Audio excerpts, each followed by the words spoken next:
আপনার কষ্টে উপার্জিত টাকা যখন আপনি কোনো ব্যাংকে রাখেন, আপনি ভাবেন সেটা সবচেয়ে নিরাপদ জায়গা আছে। কিন্তু কি হবে যদি জানতে পারেন দেশের প্রতি ৩ জন মানুষের মধ্যে একজনের ভরসা যে ব্যাংক, সেই ব্যাংকেরই বুক খালি হয়ে গেছে? আজ আমরা কথা বলছি ইসলামী ব্যাংক বাংলাদেশ পিএলসিকে নিয়ে। দেশের ইতিহাসে সবচেয়ে সফল এবং বৃহত্তম বেসরকারি ব্যাংক, যে ব্যাংকটি রেমিটেন্স, এসএমই, লোন আর সাধারণ মানুষের আস্থার প্রতীক ছিল, তা কিভাবে হঠাৎ করে ধ্বংসের দ্বারপ্রান্তে এসে দাঁড়ালো? কিভাবে একটিমাত্র ব্যবসায়ী গ্রুপ এসে পুরো ব্যাংকের ১ লক্ষ কোটি টাকার বেশি লোন জালিয়াতির মাধ্যমে নিয়ন্ত্রণ নিয়ে নিল? আজকের ভিডিওতে আমরা কোনো রাজনৈতিক পক্ষপাতিত্ব ছাড়া সম্পূর্ণ নিরপেক্ষ ডেটা এবং টাইমলাইনের মাধ্যমে উন্মোচন করব ইসলামী ব্যাংকের সূচনা, এক অনন্য কাজের পদ্ধতি, অ্যাসালম গ্রুপের সেই বিতর্কিত টেকওভার এবং আজকের 2026 সালে দাঁড়িয়ে এর বর্তমান পরিস্থিতি। পুরো রহস্য জানতে ভিডিওটি শেষ পর্যন্ত দেখুন। গল্পটা শুরু হয় 1983 সালে 30শে মার্চ। বাংলাদেশ তখনও অর্থনৈতিকভাবে কেবল নিজের পায়ে দাঁড়ানো শিখেছে। ঠিক সেই সময় দক্ষিণ ও দক্ষিণ-পূর্ব এশিয়ার মধ্যে প্রথম সম্পূর্ণ শরিয়া ভিত্তিক ব্যাংক হিসেবে আত্মপ্রকাশ করে ইসলামী ব্যাংক বাংলাদেশ লিমিটেড। অনেকেই মনে করেন এটি একটি গোষ্ঠীর ব্যাংক ছিল, অর্থাৎ নির্দিষ্ট গোষ্ঠীর, কিন্তু বাস্তবতা হলো এটি ছিল একটি জয়েন্ট ভেঞ্চার। এর প্রধান উদ্যোক্তা ছিল ইসলামিক ডেভেলপমেন্ট ব্যাংক এবং মধ্যপ্রাচ্যের বেশ কয়েকটি বড় আর্থিক প্রতিষ্ঠান, সাথে ছিলেন বাংলাদেশের 22 জন বিশিষ্ট ব্যবসায়ী। এর মূল উদ্দেশ্য কী ছিল? বাংলাদেশের একটি বিশাল মুসলিম জনগোষ্ঠী সুদের বা রিবার কারণে প্রচলিত বা কনভেনশনাল ব্যাংকগুলো থেকে দূরে থাকত। ইসলামী ব্যাংক তাদের একটি বিকল্প বিষয় দিল, সেটি হলো সুদমুক্ত ব্যাংকিং। তারা আমানতধারীদের সাথে ঋণদাতা ও ঋণগ্রহীতার সম্পর্ক তৈরি না করে তৈরি করলো অংশীদারিত্ব বা পার্টনারশিপ। আর এই ইউনিক আইডিয়াই ব্যাংকটিকে সাধারণ মানুষের হৃদয়ে খুব কাছে নিয়ে যায়। এখন প্রশ্ন হলো, একটা সাধারণ ব্যাংক আর ইসলামী ব্যাংকের লেনদেনে আসল পার্থক্যটা কোথায়? সাধারণ ব্যাংক আপনাকে টাকা ধার দেয় এবং তার উপর ফিক্সড সুদ বা ইন্টারেস্ট চার্জ করে, কিন্তু ইসলামী শরিয়া অনুযায়ী টাকা দিয়ে টাকা উৎপাদন করা এবং সুদের ব্যবসা করা সম্পূর্ণ হারাম। তাহলে ইসলামী ব্যাংক লাভ করে কিভাবে? এদের কাজের প্রধান 3টি মডেল আছে। খুব সহজ ভাষায় যদি বুঝে নেন, সেগুলো হচ্ছে মুদারাবা, মুরাহাবা অ্যান্ড মুশারাকা। আপনি ব্যাংকে টাকা রাখলেন, ব্যাংক হলো ব্যবসায়ী আর আপনি হলেন ইনভেস্টর। ব্যাংক আপনার টাকা খাটিয়ে যে লাভ করবে তার একটি নির্দিষ্ট অংশ, যেমন 65 এবং 35 রেশিওতে আপনাকে দেবে। লাভ হলে লাভ পাবেন, লস হলে লসের ভাগও নিতে হবে। আর এই পুরো বিষয়টাকে বলা হচ্ছে মুদারাবা। ধরুন আপনার একটি ফ্যাক্টরির জন্য একটি মেশিন লাগবে যার দাম 10 লাখ টাকা। ইসলামী ব্যাংক আপনাকে সরাসরি 10 লাখ টাকা ক্যাশ দেবে না, ব্যাংক নিজেই মেশিন কিনবে এবং আপনার কাছে সেটি 11 লাখ টাকায় লাভযোগ করে কিস্তিতে বিক্রি করবে। এটি হলো পণ্যের ব্যবসা, টাকার নয়। আর এই পুরো বিষয়টাকে বলা হচ্ছে মুরাহাবা।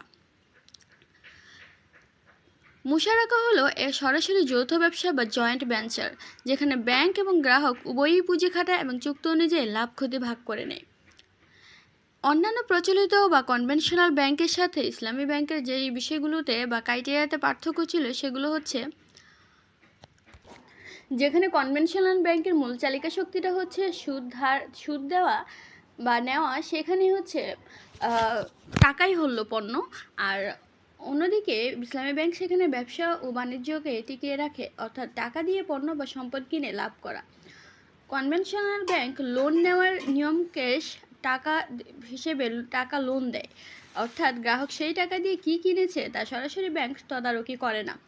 অন্যদিকে ইসলামী ব্যাংক পণ্য কিনে দেয় এবং গ্রাহককে সরাসরি ক্যাশ না দিয়ে তার চাহিদা মতো পণ্য বা সম্পত্তি কিনে দেয়। যেখানে কনভেনশনাল ব্যাংক ব্যবসার উপর নিয়ম, গ্রাহকের ব্যবসায়িক লাভ ক্ষতি এবং ব্যাংকের কোনো সরাসরি সম্পর্ক থাকে না, সেখানে ইসলামী ব্যাংক ব্যবসার পার্টনার হওয়ায় গ্রাহকদের ব্যবসার উপর কড়া নজরদারি ও জবাবদিহিতা থাকে।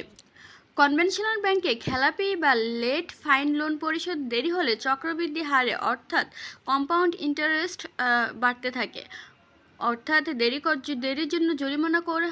অন্যদিকে দেরির জন্য জরিমানা করা হলেও সেই জরিমানার টাকা ব্যাংক নিজের লাভ হিসেবে নিতে পারে না, তার দাতব্য বা চ্যারিটি ফান্ডে দিতে হয়। আর এটাই হচ্ছে ইসলামী ব্যাংকের নিয়ম। এই মডেলটি, অর্থাৎ ইসলামী ব্যাংক এতটা সফল হওয়ার পেছনের কারণ হচ্ছে পরবর্তীতে 30 বছর ইসলামী ব্যাংক বাংলাদেশের অর্থনীতির মেরুদণ্ড হয়ে দাঁড়ায়। আসুন আমরা চোখ দাঁড়ানো বেশ কিছু ডেটা দেখি। এই ব্যাংক হয়ে দাঁড়ায় রেমিটেন্সের রাজা। বাংলাদেশের মোট আসা অর্থনৈতিক রেমিটেন্সের সিংহভাগ একসময় এককভাবে এই ব্যাংকটি হ্যান্ডেল করত। শিল্পায়ন, দেশের 6,000-এর বেশি বড় শিল্প কারখানায় সরাসরি অর্থায়ন করেছে ইসলামী ব্যাংক।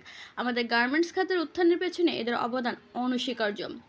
এছাড়াও রয়েছে তৃণমূল উন্নয়নে এই ব্যাংকের ভূমিকা। তাদের যে রুরাল ডেভেলপমেন্ট স্কিম বা আরডিএস আছে, যা পল্লী উন্নয়ন প্রকল্পের মাধ্যমে 33,000 গ্রামের প্রায় 17 লাখের বেশি দরিদ্র পরিবারকে ক্ষুদ্র ঋণ বা মাইক্রো ফাইন্যান্স দিয়ে স্বাবলম্বী করা হয়েছে, যার বড় অংশই ছিল নারী। 2016 সাল পর্যন্ত এই ব্যাংকটি ছিল দেশের সবচেয়ে নিরাপদ, সবচেয়ে বেশি প্রফিট করা এবং ট্রিলিয়ন টাকার ডিপোজিট হোল্ড করা 1 নম্বর আর্থিক প্রতিষ্ঠান। কিন্তু ঠিক এর পরের বছরই শুরু হয় পতনের আসল খেলা। বছর 2017, পর্দার আড়ালে এক অবিশ্বাস্য চিত্রনাট্য তৈরি করা হয়। রাজনৈতিক ক্ষমতার অপব্যবহার এবং গোয়েন্দা সংস্থার চাপ প্রয়োগের মাধ্যমে ইসলামী ব্যাংকের তৎকালীন পরিচালনা পরিষদকে জোরপূর্বক পদত্যাগ করানো হয়। ব্যাংকিং সেই সেক্টরের ইতিহাসে একে বলা হয় সবচেয়ে বড় হোস্টাইল টেক ওভার বা জোরপূর্বক নিয়ন্ত্রণ দখল। চট্টগ্রাম ভিত্তিক ব্যবসায়ী প্রতিষ্ঠান অ্যাসালাম গ্রুপ বিভিন্ন বেনামি ও ভুয়া শেল কোম্পানির মাধ্যমে ইসলামী ব্যাংকের সিংহভাগ শেয়ার কিনে এর বোর্ডে বসে যায়। বোর্ডে বসার পর তারা কি করলো? তারা ব্যাংকটিকে নিজেদের পার্সোনাল এটিএম বুথ বানিয়ে ফেললো। বাংলাদেশ ব্যাংকের অডিট এবং পরবর্তী বিভিন্ন তদন্তে উঠে আসে যে অ্যাসালাম গ্রুপ এবং তাদের সহযোগী প্রতিষ্ঠানগুলো নামে বেনামে প্রায় 1,05,000 কোটি টাকারও বেশি লোন তুলে নেয়, যার বেশিরভাগই ছিল কোনো সঠিক জামানত বা কোল্যাটারাল ছাড়া। ভুয়া সব মর্টগেজ প্রপার্টির ভ্যালুয়েশন 100 গুণ বাড়িয়ে দেখানো হয়েছিল।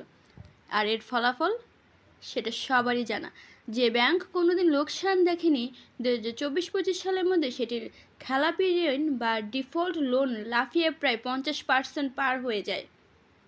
ব্যাংকে দেখা যায় যে চরম তারল্য সংকট বা লিকুইডিটি ক্রাইসিস। সাধারণ মানুষ যখন নিজেদের জমানো টাকা তুলতে লাইনে দাঁড়ায়, তখন ব্যাংক কাউন্টার থেকে বলা হয় টাকা নেই।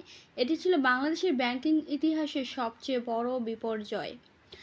এত বড় লুটের পর যে কোনো সাধারণ ব্যাংক পুরোপুরি দেউলিয়া হয়ে বন্ধ হয়ে যেত, কিন্তু ইসলামী ব্যাংক এখনও টিকে আছে এবং 2026 সালে এসে এটি আবার ঘুরে দাঁড়াতে শুরু করেছে। কিন্তু কিভাবে সম্ভব হলো এই মিরাকেল?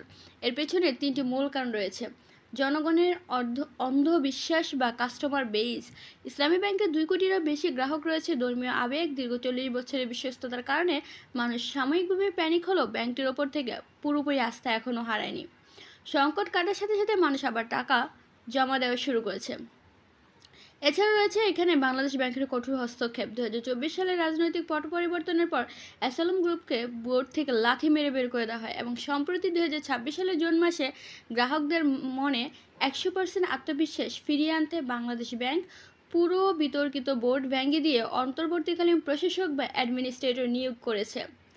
এছাড়াও রয়েছে এখানে তারল্য সহায়তা। বাংলাদেশ ব্যাংক ধাপে ধাপে হাজার হাজার কোটি টাকার ক্যাশ সাপোর্টই দিয়ে ব্যাংকটিকে ক্যাশ উইথড্রল সিস্টেমকে সচল রেখেছে, যার ফলে গ্রাহকরা এখন অনায়াসে টাকা তুলতেও জমা দিতে পারছেন। শুধু গত কয়েকদিনে প্রায় 2,000 গ্রাহক তাদের বন্ধ হওয়া অ্যাকাউন্ট সচল করে নতুন করে 150 কোটি টাকা ডিপোজিট করেছেন। বন্ধুরা, ইসলামী ব্যাংকের এই উত্থান ও পতনের গল্প আমাদের একটি মস্ত বড় শিক্ষা দেয়।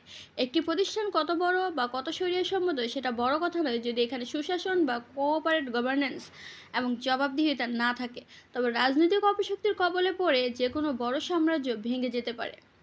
অ্যাসালাম গ্রুপ শুধু একটি ব্যাংকের ক্ষতি করেনি, তারা পুরো দেশের ফিনান্সিয়াল সিস্টেমকে নাড়িয়ে দিয়েছিল।